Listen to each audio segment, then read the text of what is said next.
In the mysterious origins of man, we examined archaeological evidence which directly contradicts many of our accepted theories about the history of man on Earth. Modern human artifacts have been found in all layers of geological strata, some going back hundreds of millions of years.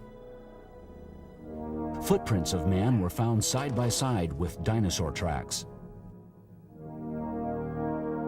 There is no conclusive evidence to prove that man evolved from apes.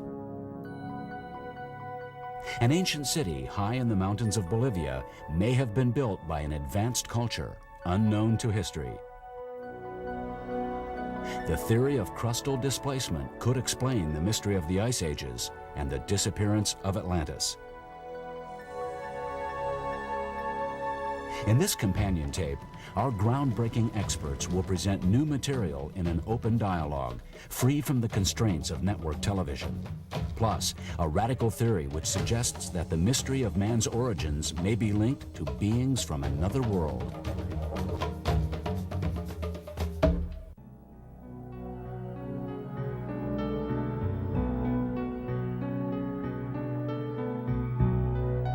In their book, Forbidden Archaeology, Michael Cremo and Dr. Richard Thompson uncovered numerous cases which suggest that modern man could be millions of years older than history tells us. Well, we called our book Forbidden Archaeology because we wanted to take people on a tour of the locked rooms in the museums of human history. According to most standard accounts, human beings like ourselves have only been around 100,000 years or so. But the evidence that we catalog in Forbidden Archaeology takes human history back tens of millions, even hundreds of millions of years. I could briefly recount one interesting story that we uncovered. It's the story of a discovery of a bola stone. A bola stone is a stone with a groove cut in it. A leather thong is tied to that, and it's used for throwing to capture animals. So this bola stone was found embedded in the surface of a cliff in South America. The rock of that cliff dated to about 2 to 3 million years ago. So the man who made the discovery knew that there would be skepticism if he announced something like this. So he left the stone in place, just barely showing on the surface of the cliff, and he got several prominent experts in geology and archaeology to gather there. And in front of these experts, he then chipped the stone out of the cliff. The experts verified that the stone of that cliff really would be what's called Pliocene, dating to 2 to 3 million years ago. And they saw him chip it out. They saw that it was actually embedded in the rock. And they saw that it was actually a man-made object. So what do you think then was the result? Did people then accept scientifically that man must have existed 2 to 3 million years ago in South America? No, not at all. One of the authorities who was there wrote in his report that, well, it may be that somehow he hoaxed the find. He may have dug a hole in the cliff and prepared a cement that looked just like the rock, cemented the bola stone in place, and fooled us all. So in this way, the evidence then was dismissed.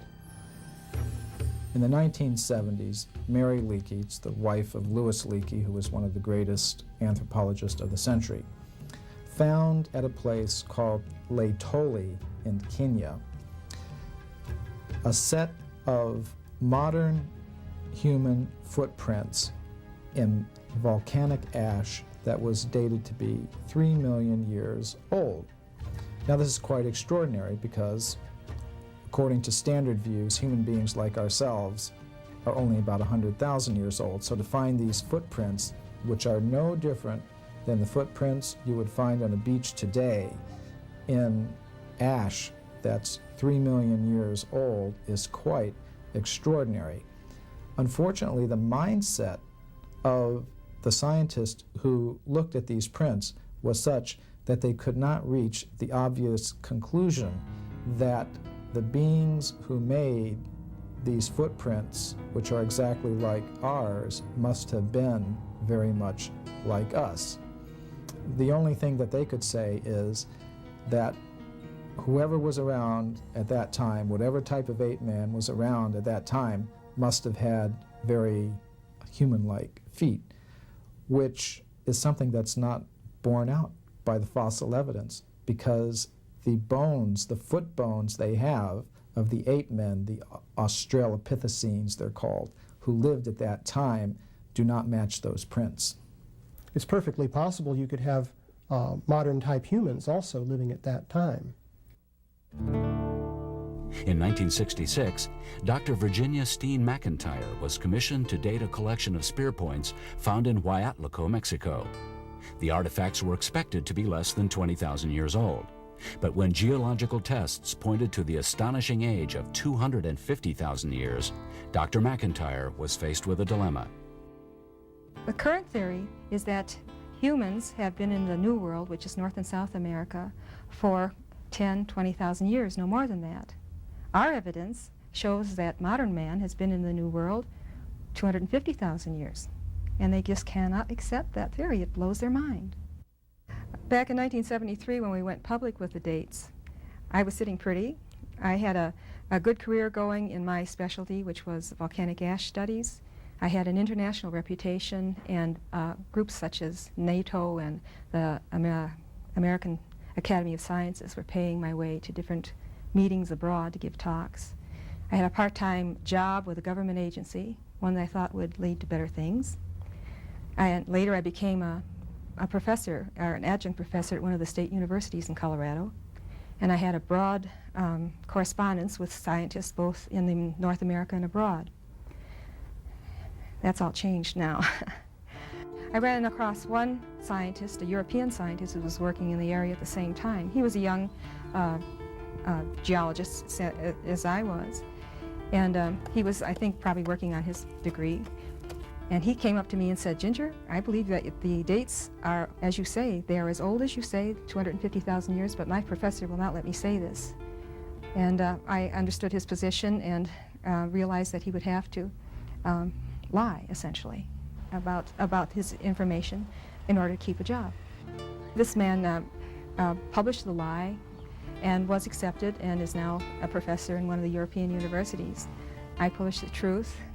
It wasn't accepted, and now I'm doing flowers. While excavating a ravine near Puebla, Mexico, the late archaeologist Juan Armenta made a parallel discovery. He found a broken spear point embedded in the jawbone of a prehistoric animal, dating to 260,000 years ago. At the time, I was very young. Reporters were coming from all over the world to investigate my father's discovery. It was considered very important, not only for the town of Puebla, but for the whole country. But as soon as the first stories were published in Life, Time, and National Geographic magazines, the authorities claimed it was impossible that the artifacts could be so ancient. So they set out to discredit my father, and everything changed. It wasn't only that they questioned his honor. They forbid him to go to the site of the discovery and denied him the right to continue working in his field. They even went to the site with guns and tried to make the workers sign papers saying they planted the artifacts. But out of 60 men, only 3 of them signed the false confessions. It was very sad for my father, and I think it was the death of a very bright scientist.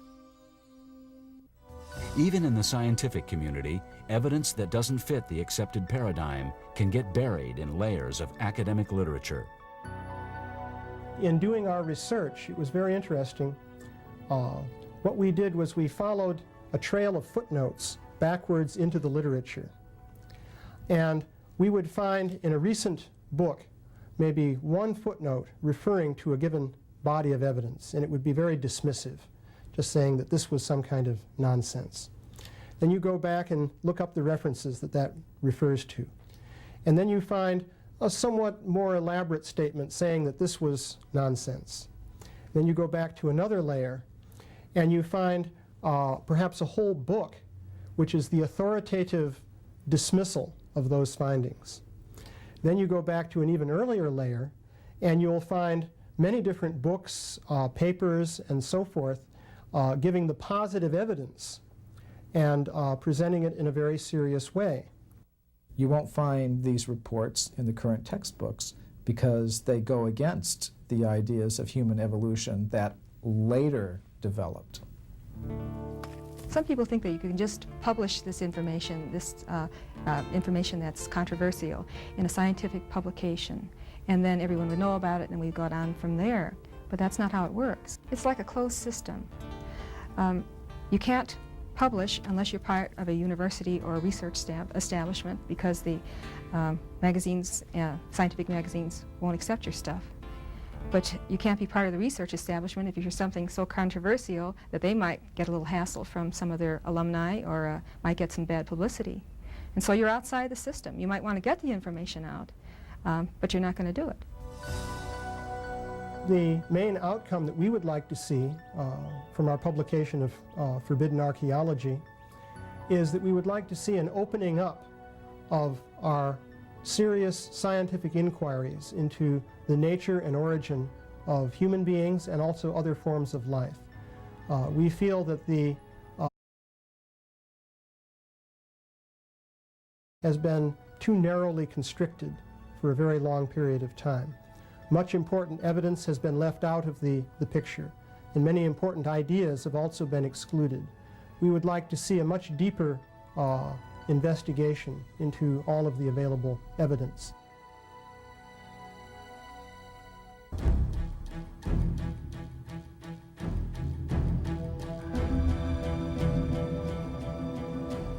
Dr. Bao has uncovered human footprints and a fossilized human finger in the same strata as dinosaur tracks.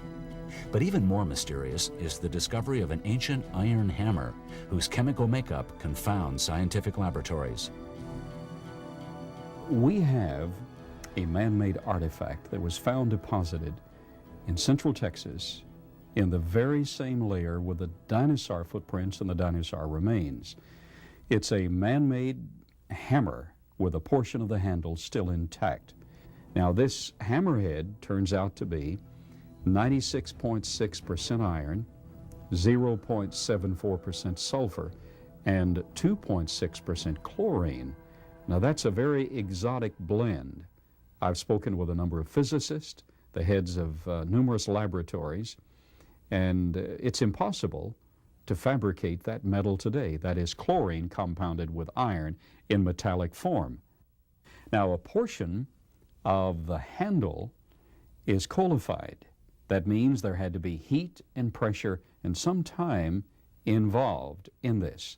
You can't make coal, you can't generate coal just by throwing these materials out. There has to be the compression of the entire layer. There has to be the generation of some heat in order to coalify the material, even in a rapid form. If the hammer just fell into a crevice, there is no process that could have coalified a portion of the handle. That means it was placed there at the time the rock hardened and cured. I've had various associates investigate the entire area. I've been over the area numerous times. They have found a portion of the bedding plane, the actual layer of rock itself, totally identical to the material of the concretion. Now, dinosaur footprints are found within the immediate vicinity, and then you have layers of rock above this bedding plane that are higher still that do not have dinosaur remains in them, but the material that's consistent with the concretionary material around the implement are all in the lower bedding plane area where the dinosaur remains are. Our evidence is an accumulation of data. We have series of human footprints, isolated footprints, series of dinosaur footprints, isolated dinosaur footprints, a human finger, and a man-made artifact, all found in the same layer. This means that man and dinosaur did live at the same time. Did man live at the time of the dinosaurs? Or is it possible that dinosaurs still exist today? In recent times, there have been many reports of living pterodactyls. In the early 1970s, there was a pterodactyl flap, if you will, that took place around Brownsville, Texas. I was approached by an aeronautics engineer who stated to me that he had seen a living pterodactyl. He was within 50 feet of a creature, and he described him vividly. The creature was on the ground when he first saw him, became airborne, and then flew out of the sight. And he was, again, within 50 feet of this aeronautics engineer. He described him as having a beak, a crest, leathery wings, hands on his wings, a tail, grayish-brown in color. Now, the paleontologist in the audience will realize that this is a description of a rhamphorhynchid pterodactyl. And according to standard evolutionary interpretation, these creatures saw their demise 225 million years ago. We had here multiple sightings, including school teachers and policemen, of what they described as giant flying lizards, pterodactyls, flying in the daytime even, which is unusual for pterodactyls because they tend to be apparently a nocturnal type of animal. And these pterodactyls flying along the Rio Grande. Their favorite food is decaying human flesh. And literally some of their funerals have been interrupted by these creatures trying to steal the corpse out of the casket. Now, these are very vivid descriptions. Some of the most interesting and credible reports come out of Namibia, a remote country in southwest Africa that's mostly desert. In Namibia, people whom I trust have reported to me that there is an area where a breeding population of pterodactyls still exists today. There is no way that you can account for creatures such as this being alive today and have 225 million years of time involved. Creatures like Mokele Mbembe of the Congo that are matched specifically by the description of a quadrupedal dinosaur such as Brachiosaurus with a large body, long tail, long neck, and small head, having been described by the nationals in the Congo within recent years. Finding creatures like this, or the possibility of having creatures alive like this today, means that the time has to be compressed drastically. And we're not talking about those millions of years of evolutionary time.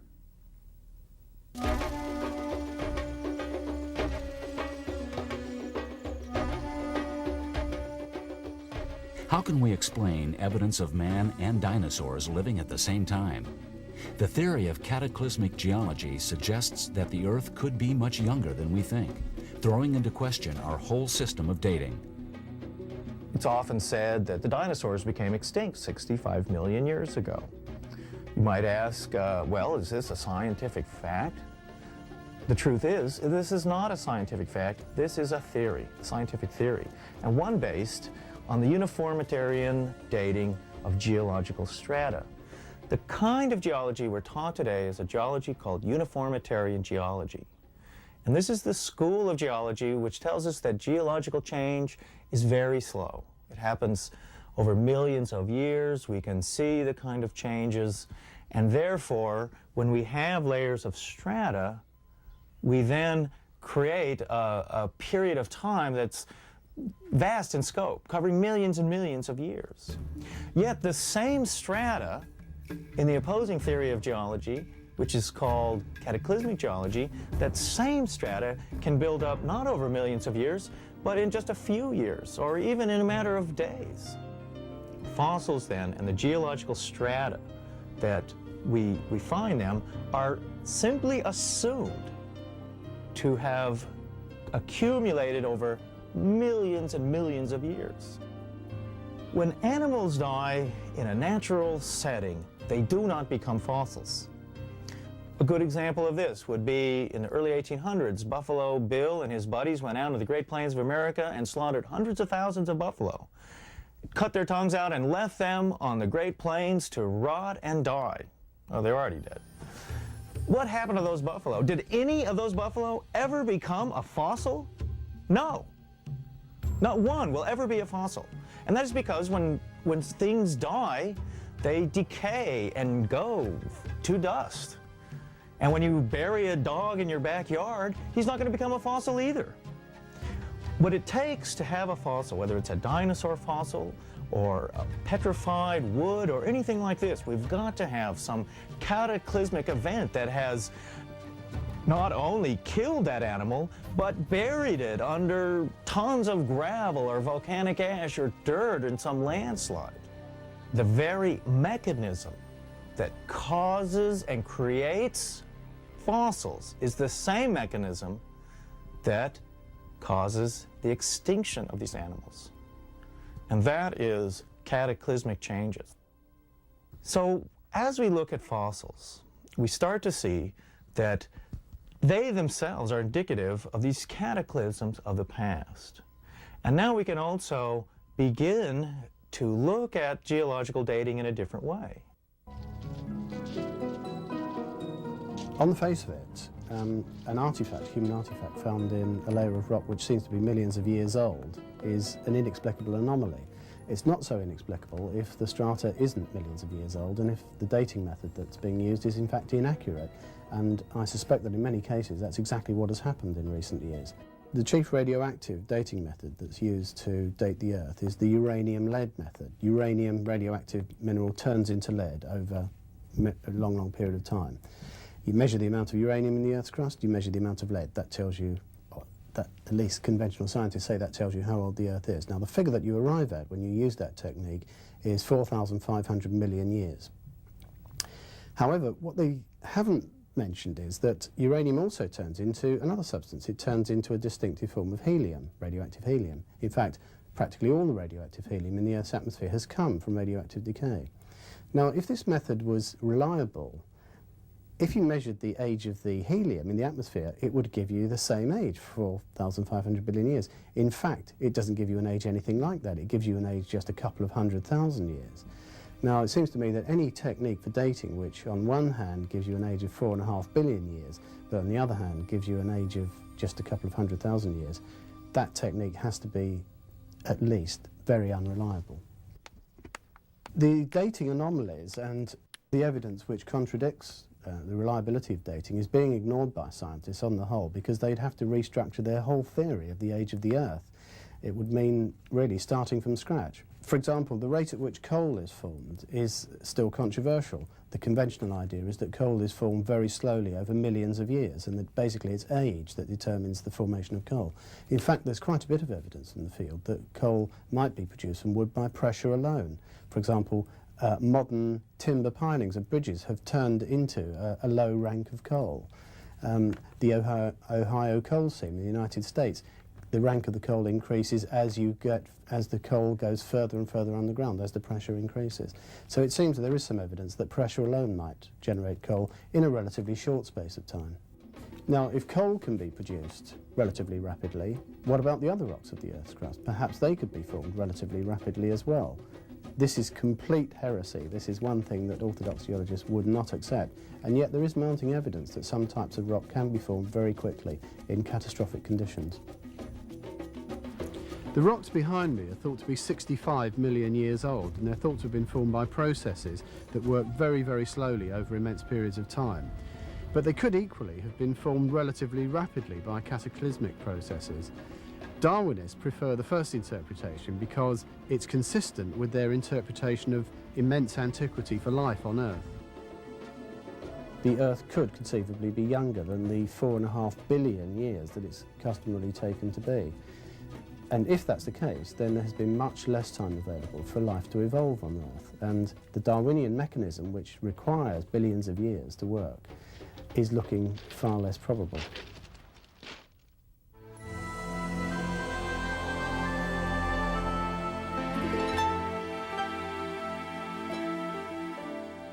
The theory of evolution is so popular today that few dare to question it.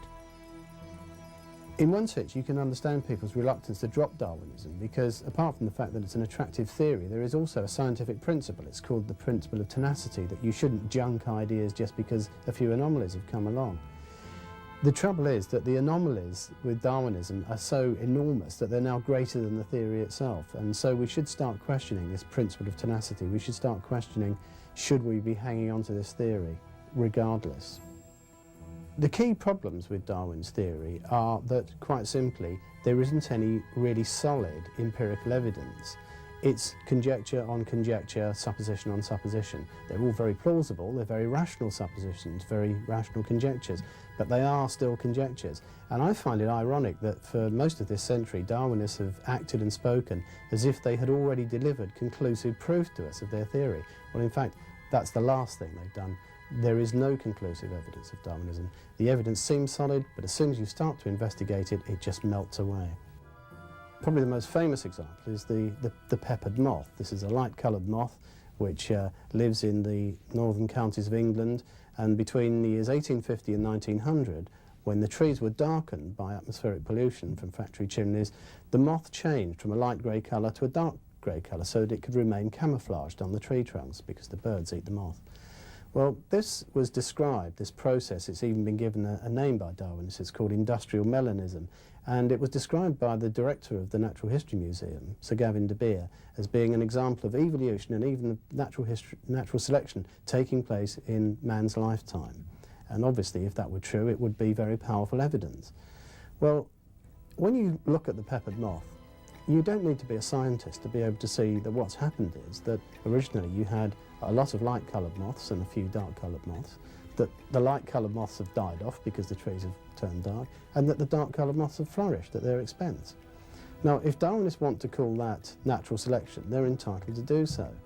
But nobody could possibly believe that that is a mechanism that could explain how one species could turn into another species, and that is what evolution is all about, not about moths changing colour.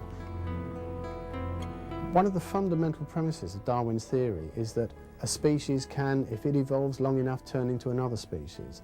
Now, this central idea is contradicted by every single plant and animal breeding experiment of the last 500 years. Every animal and plant breeder knows that there is a limit to the extent to which an animal or a plant can be changed. Ultimately, the line becomes sterile, or it simply reverts to the original type from which you've selected. This has even been given a name. Ernst Mayr, professor of zoology at Harvard, called it genetic homeostasis. And that simply means that there is a barrier beyond which evolution cannot pass.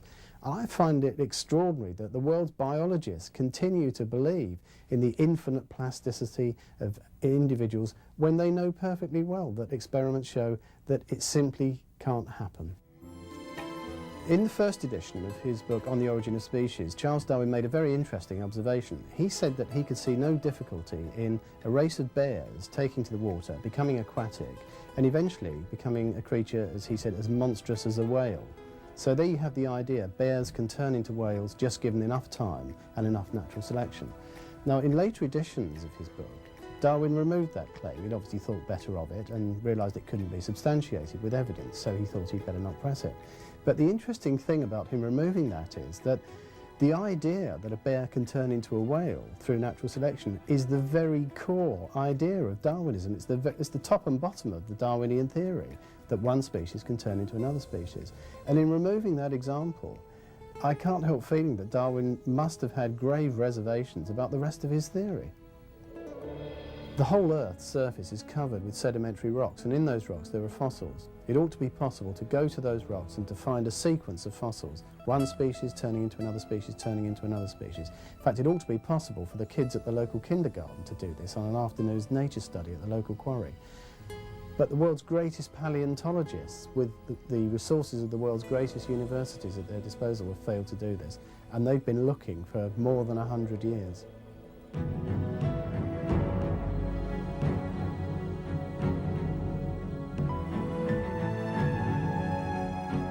The theory of man's rise to civilization is as mysterious as his origins.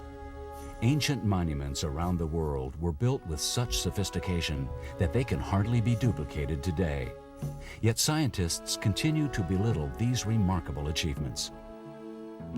I wrote Fingerprints of the Gods because I wasn't satisfied with the answers that were being given to me to a huge series of mysteries around this planet. Most mysterious of all, a series of ancient sites that have never been properly explained by historians. These sites I think of literally as the fingerprints of the gods, as marks left on our planet by a lost civilization that we have not yet properly identified. And amongst those sites, two in particular are extremely interesting. One is Giza in Egypt, where the Great Pyramids and the Sphinx stand. And on the other side of the Atlantic, on the other side of the world, is Tiwanaku in the high Andes in Bolivia. In Tiwanaku, archaeologists have been surprised by the discovery of small metal clamps used to hold stones in place. Amazingly, these clamps were made from molten metal, poured into small molds carved in the ancient stone. But nearby lies evidence of an even greater feat of technology. One of the most interesting things that has been found at the site have been what appear to be large stone molds. Apparently, they were pouring molten metal into these molds. This would be the pour hole, and you'd pour your molten metal in and fill it up. If it is a mold, then it's quite different from anything else we've seen in the Americas, and it would imply a far greater technology than we believed that they had at that time. We're talking about gallons of molten metal at a time, which indicates a high technology in the ability to utilize this molten metal in a mass amount. All that we know about the people who built these monuments is what we can deduce from the monuments themselves. And if we look at these monuments with open minds and open eyes, we find something very interesting. Firstly, that the level of technology involved in creating them was high, the lifting and maneuvering of these huge blocks of stone. And secondly, that they incorporated fantastically accurate astronomical alignments, which could only have been the result of a very accurate observational science. So this is what the monuments tell us. They tell us that the people who built them were serious and intelligent people with a scientific outlook on life. The ability of his mind to comprehend the very things that we comprehend today is there. He is us, and we are belittling him by making him less, because we have decided that, oh, this was his limitation, and we're belittling him because he was just as fervently intelligent as we are today, and that's obvious from the technology involved. Civilization is not this linear progression. It's a roller coaster of peaks and valleys, of ages of science and enlightenment, and the sudden dark age and collapse of civilization. The question would be, how far back in time does our roller coaster of history go? To find out how old an ancient civilization might be, archaeologists look to the monuments they left behind. But how do archaeologists determine when an ancient monument was built? One of the most used tools in archaeology is dating with carbon-14. Carbon-14 is very good for dating bone or charcoal, but it doesn't work at all on dating stone. So when you go to a site and you find in association with the stone which you wish to date some carbon, such as a campfire site, and you date that carbon, you will get a date. But that date does not date the stone, it dates the campfire site. Now, was that campfire made by people who built the site, or was it made by people who later came to the site? Since we cannot rely completely upon the dating of the artifacts associated with the site, then we must look at the construction of the site itself. And the ancients constructed this site with astronomical alignments in mind. And we can use those astronomical alignments to date the site today.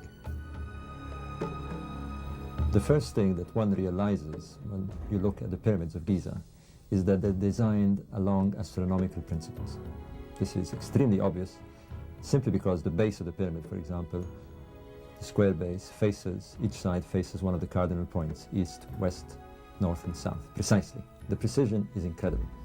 So it's clear that we're dealing with people who had astronomy in their mind. And we realize this very, very quickly when we look at the texts.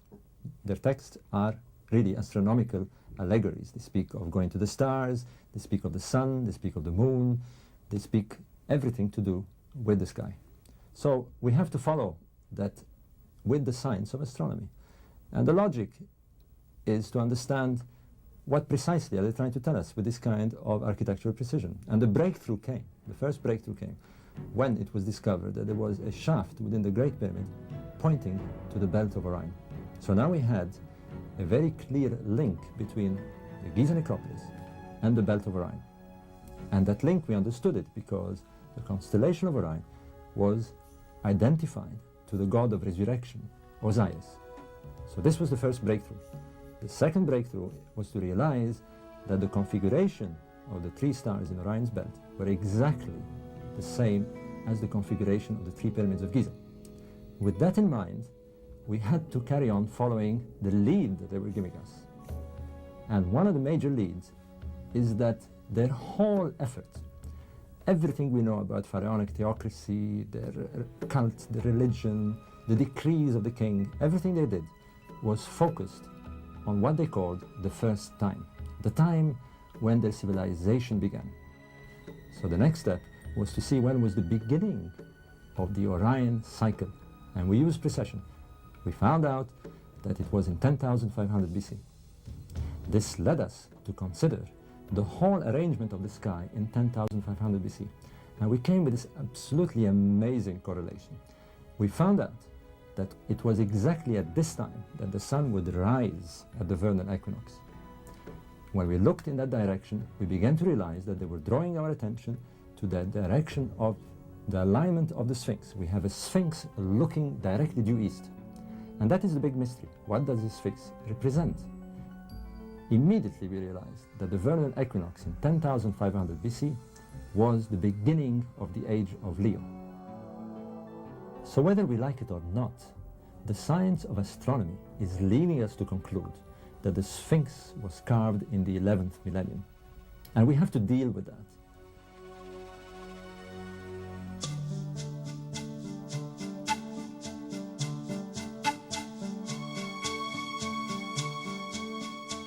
Many ancient cultures are said to have been destroyed by cataclysmic events. Could these events be explained by the theory of crustal displacement? The Egyptians themselves tell us that their creation, their beginning occurred after a great cataclysmic flood.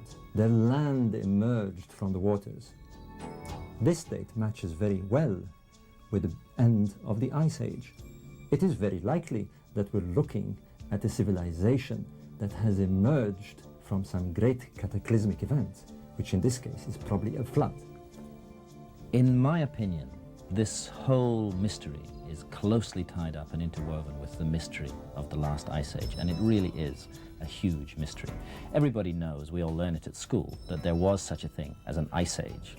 And it's very clearly established in the geological record that, for example, North America was covered with ice more than 2 miles thick, as far south as the Mississippi Delta, almost into the tropics. This ice was stable for more than 50,000 years. And then suddenly, and relatively recently, 15,000 years ago approximately, it all started to melt. And within just 2,000 years, that enormous mass of ice had completely melted down. Sea levels went up 400 or 500 feet around the world. No geologist has ever been able to explain why this happened, why the Ice Age ended so suddenly. But perhaps the answer lies in the theory of Earth crust displacement. Perhaps the reason that North America was covered with that mass of ice was because at that time it was situated much more closely to the North Pole than it is today. It was then shifted south into warmer latitudes by a displacement of the crust, and that would explain, naturally, why all that ice melted so rapidly, because it was in a much warmer climate. In the early 1990s, some scientists from Australia discovered some beech trees 200 miles from the South Pole, which they dated to be 2 to 3 million years old. That is totally not understandable under our current assumptions about geology. Our current assumptions about geology would say that to move a continent like Antarctica to a place where it could produce beech trees would require 50, 60 million years. Now these are only 2 to 3 million years. So what we're facing here is the need for another geological theory that could move a continent the size of Antarctica to a temperate zone under 2 million years. And that's where we believe the theory of Earth crust displacement comes in. If there was an Earth crust displacement destroying most of the Earth's population, what happened to the survivors? After the Earth crust displacement, some areas are completely uninhabitable. They go into the frozen polar zones and nobody can survive there. However, there are some areas where people can survive. They tend to be in the highlands because people are afraid of staying in the lowlands where the tidal waves are devastating the shores. But in these particular areas that we can isolate using the theory of Earth crust displacement, we have oases of survival, and it's precisely in those locations that we find the earliest and most important crops. And it happens not just in one area, but all around the world. It's happening in South America, it's happening in Central America, it's happening in Africa, it's happening in the Middle East, it's happening in Asia, and it's all happening around that time. There's nothing that's really much older, but suddenly, after what we believe to be hundreds of thousands, if not millions of years of living by hunting and gathering, suddenly we begin to experiment with agriculture. It seems to me that all of this is much more than coincidence. We believe that an advanced civilization was destroyed. The survivors who had knowledge of agriculture brought that knowledge to the inhabitants of the local areas that happened to be ecologically stable and suitable for agriculture. And they brought that knowledge and they introduced it, and from that we ultimately got the rebirth of civilization. It's pretty clear to me from the evidence that a common legacy of architectural knowledge was passed down from remote prehistory and spread out in very widely scattered locations around the world.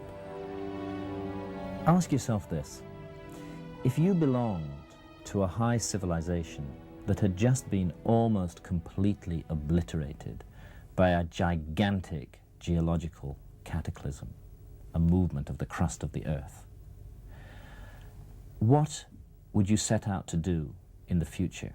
First of all, you would set out to create buildings that were extremely stable, that would survive the worst imaginable earthquake. And that's what we find in these fingerprints of a lost architectural knowledge all around the world.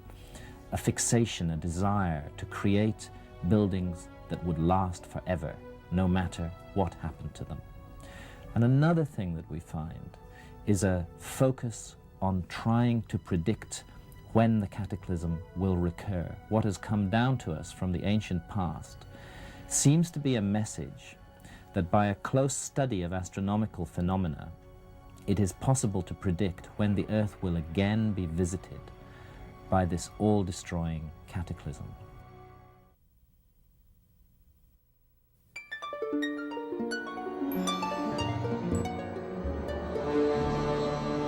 If evolution fails to explain man's origins, then what is the answer to how we came to be? For many, the answer is found with a supreme being. For others, the answer may be found on another planet. I did my graduate work at Stanford and got a master's degree in communications, in which I focused on science, medicine, and the environment in school.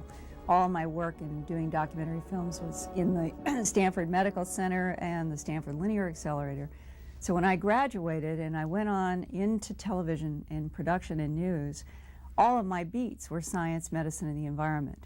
And it was in that context, in the fall of 1979, when there were reports in Canada and the United States and other parts of the world, including Australia, that animals, usually cattle, but ranging through every domestic animal, were being found with strange bloodless excisions that always seemed to have kind of the same pattern from animal to animal. And I naively, at the time, thought, I will get to the bottom of this animal mutilation mystery. I was working on a documentary for Home Box Office, and a meeting had been set up and arranged by a lawyer in the East Coast with an Air Force office, a special investigations agent named Richard C. Doty at Kirtland Air Force Base in Albuquerque, New Mexico.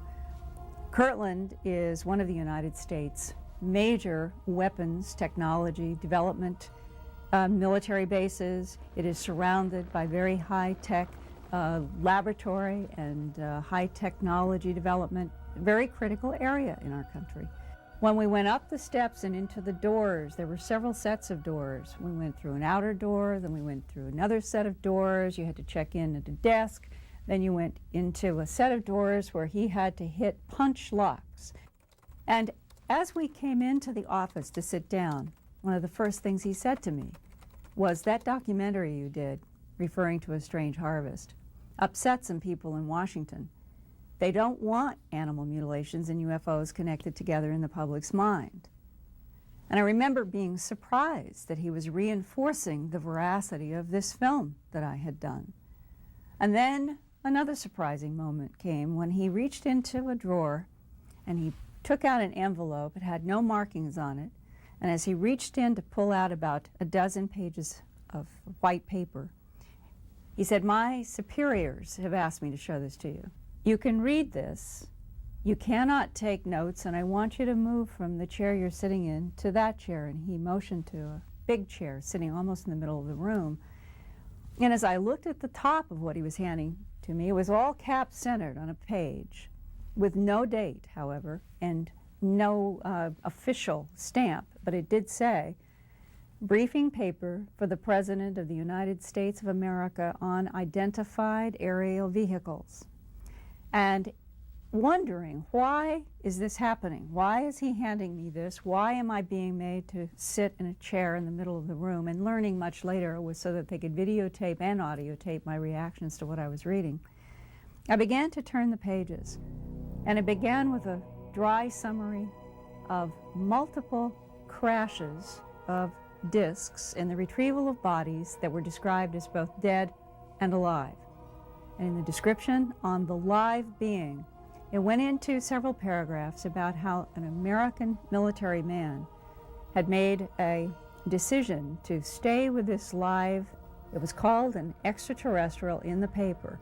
It was also identified as an extraterrestrial biological entity, which the acronym was EBE, or EBA, as this man referred to it. The Air Force man staying with this extraterrestrial from 1949, according to this paper I was shown, until June 18, 1952, when the being died of unknown causes, we, the United States government, according to this paper, learned a great deal about its civilization and that relationship of that civilization to our planet. And one paragraph that stunned me when I read it, and I can almost remember it verbatim. These extraterrestrials manipulated DNA in already evolving primates to create Homo sapien. And this was further reinforced on the last page in a series of project names having to do with our government's research, following up whatever had been communicated from what they are calling extraterrestrials. It said, "All questions and mysteries about the evolution of Homo sapien on this planet have been answered and this project is closed." And I remember reading that sentence 3 or 4 or 5 times after having read the other sentence about the manipulation of DNA in already evolving primates. Does that mean that they would take a woman, go in, get with some sort of an instrument, take out an egg, as has been described by abductees, put it in some kind of a machine, mix it up with some kind of extraterrestrial DNA? Does it mean the old Bible, the Old Testament description of the time when the gods found the daughters of men fair and appeared to come and to commingle at night? Is that the way it was done? I don't know. A lot of people say, do you really believe that there are extraterrestrials? Well, the word believe should not be an operational word in any of this discussion, because I feel that you have to give deference to eyewitness testimony. And there have been eyewitnesses around the world for at least 40 to 50 years in multiple countries who have been describing almost the same type of creature. All of these people in the United States, Canada, Mexico, Central America, South America, Australia, the Canary Islands, off the coast of Africa, and now almost every country in Europe, they cannot, all of them, be making up a story for 40-some years around the world of seeing the same type of what is described as a non-human creature, whether it's associated with animals or whether it's associated with beams of light and the abduction syndrome.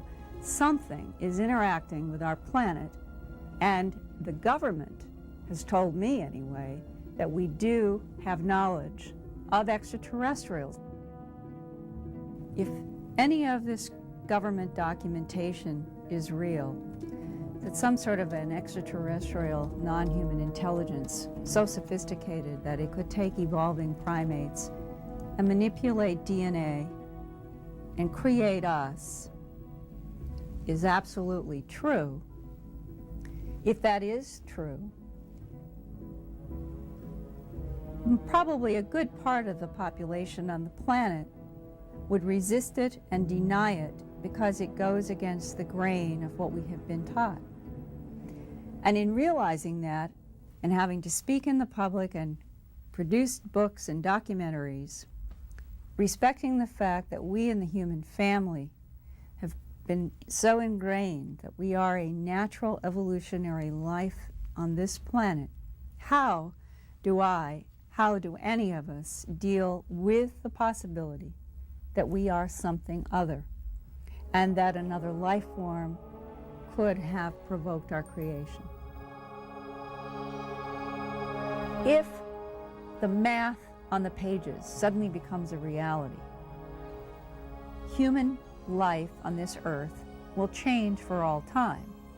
The planet will never, ever again be as we have known the planet to be. That's why it's a huge revolution. Once we finally, as a globe, say to everyone with CNN and all networks, we're not alone, ladies and gentlemen. Here's extraterrestrial A, B, C, D, E. There are planetary systems throughout this universe. There are galaxies filled with life. Then an entire new ocean, it's the biggest frontier, opens up in front of us. And rather than be afraid of it, I think we ought to go forward with courage.